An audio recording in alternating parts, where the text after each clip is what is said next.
of how that contracting was done. Now, independent power producers, who are they?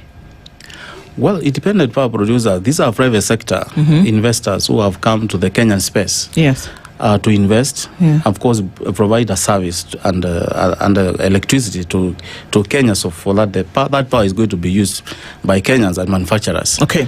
Yeah. So basically, you know, we in 1997 is when now Kenya unbundled electricity. And unbundling meant that we introduced private sector players. So we had the first IPPs, Sabo Power, that ran by the Aga Khan services. That was the first IPP that was introduced. It has been retired in 2019, and of course we have Imbera Africa. Another 52 megawatts has also been retired. Those are the first IPPs. Normally, the reason why IPP is coming because the government may not have all the money to build the infrastructure, and we have even seen now we are leaning towards PPPs, the public-private partnerships, because you need the private capital to come in. But if the cost of if the environment of doing business is good, all over the private sector has been developing infrastructure. There is nothing wrong with that. Because that's understood. But these two major ones that have been retired, that there are others that have come in, isn't it? Yeah. But what we are met with, unfortunately, is poor contracting, because Kenya is still locked in a situation where no matter whether you use the power that has been generated, you are paying for it. Yeah. And that cost is translated into what we pay in our tokens. Okay. So there's bad contracting that took place. Power is being produced. It's not being utilized, but Kenyans are paying for it anyway. So how can you be sure that going into so one way we can be sure about going into the future and hoping for lower electricity bills when we pay the token is that to ensure the contracting at the table is not as myopic as it was before.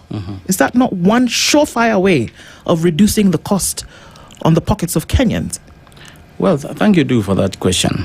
And I mean, that is a concern of many Kenyans. But what I can tell you is that it is not always what you hear. That is not always the right thing. What happens is that when it comes to contracting a power purchase, you know, an IPP to come, independent power producer, of course you have to look for value for money. The country has to ensure that they undertake viability, they look at financial viability of the project, also economic visibility, and also technical issues.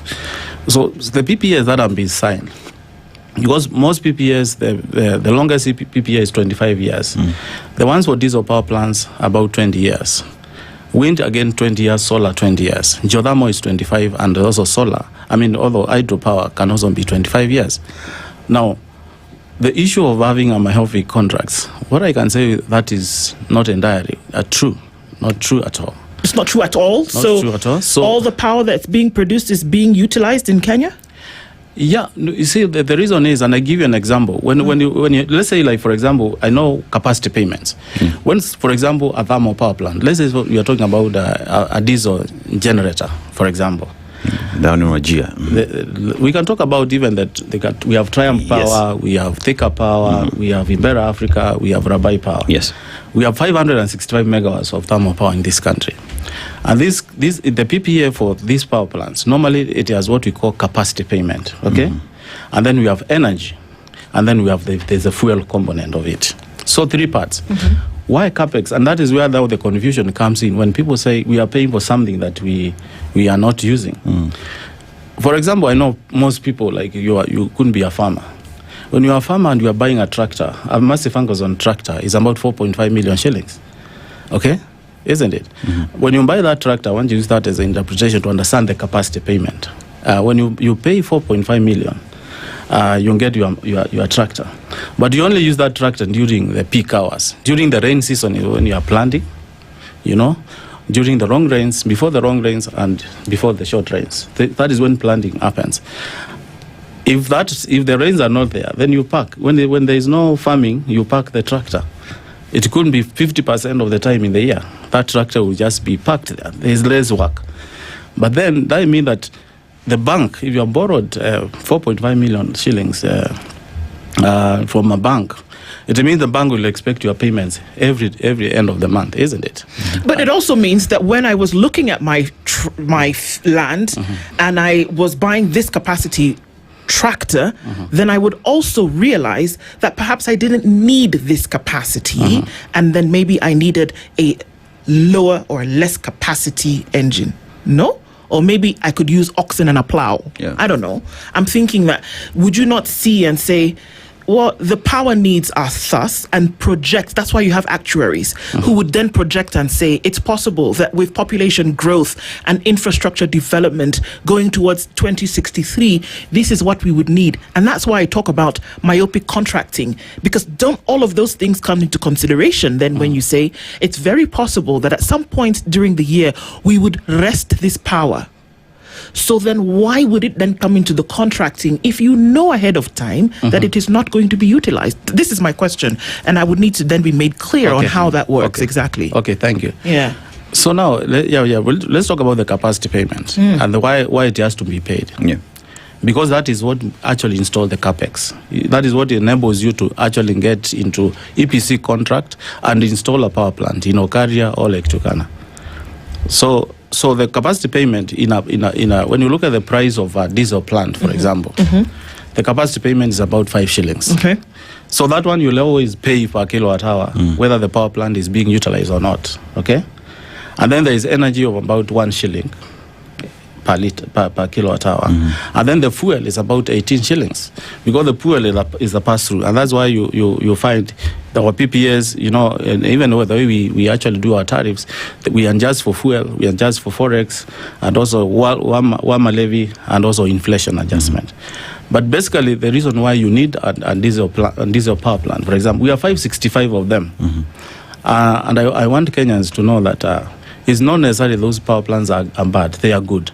Today, as we speak, demand of electricity, 15th of July this year, we have gotten another peak demand of 2,549 megawatts. Now you have 1,000 megawatts of geothermal, you have another 500 or 600 megawatts of hydro. And then Lake Turkana, we have another 300, and the Kipeto is 100 megawatts. So it means actually, even with all those other power plants, you are not able to meet the power demand. So you have to fire in the thermal power plants. Mostly those thermal power plants are usually like switched on in the morning for peaking. They are called peaking plants. So they are switched on in the morning, maybe about 2 hours or 3 hours, and again from 5 p.m.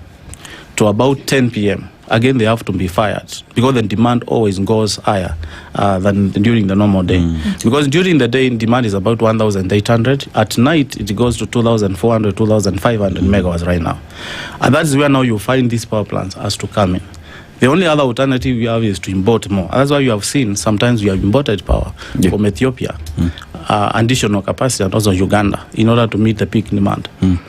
But otherwise, we do that. But again, also when you look at it, out of the 2,500 megawatts we are talking about peak demand, 93% of our power is renewable. So we only actually dispatch, like this past month, only 7% of power was actually dispatched from thermal power plants. So we ensure that we don't dispatch as much because so that we manage the fuel. Yeah, so you actually, we have what we call economic merit order. You dispatch the least cheapest technology or renewables, like all the wind or solar has to be dispatched. Then now you go to the other least expensive until you get the